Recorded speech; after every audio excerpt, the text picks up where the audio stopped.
60 ans après la DS3 est un succès. Une nouvelle marque est née, une nouvelle gamme de véhicules est lancée.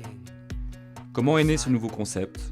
Designers, ingénieurs, marketeurs, stylistes de DS3 vont m'aider à cerner ce nouvel univers. Commençons par l'histoire. À l'origine, il y a un petit brief, 3 mots urbaine, dynamique, chic. Et donc j'ai commencé tout bêtement par une boule, quelque chose de très rond. Surtout, je voulais que ce soit un objet sympathique. Une des premières idées qui arrive, c'est ce toit flottant. Il y a les vitres entre le pavillon et le corps du véhicule. Et donc ce pavillon flottant, forcément, il y a tous les fantasmes qui arrivent avec. Oh oui, on va pouvoir le mettre d'une couleur différente. Ouais. La personnalisation arrive assez vite.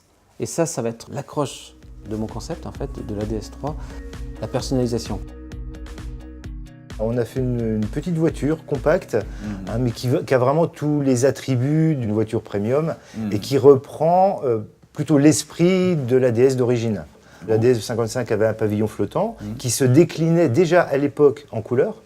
Puisque sur une DS de 1955, le client il pouvait choisir la couleur de son pavillon, la couleur de carrosserie, puis la personnaliser. Et c'est ce qui caractérise très fortement le style de l'ensemble des DS. C'est à la fois un style d'avant-garde et des signatures en fait, graphiques que les clients mémorisent et qu'on n'arrive pas à oublier. Donc il imprègne vraiment la rétine et le cerveau.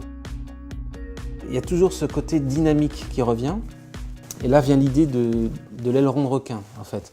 Cet aileron, un peu porté vers l'avant. Ouais, ça vient marquer l'avant du véhicule, voilà, ça vient le séparer. Porter un petit peu de nerf, de muscle sur l'avant de la voiture, avec les phares un peu acérés. Et voilà, là, elle est arrivée. La rondeur, on l'a, je l'ai derrière. Et puis, il y a le côté un peu plus sérieux, un peu plus dynamique sur l'avant. Et l'alchimie de la voiture, elle s'est faite comme ça. La nouvelle DS3 est un véhicule conçu pour séduire une clientèle jeune, urbaine et connectée. C'est peut-être ça qui restera de la nouvelle DS3, cette fraîcheur qu'une génération de concepteurs aura réussi à insuffler dans un véhicule.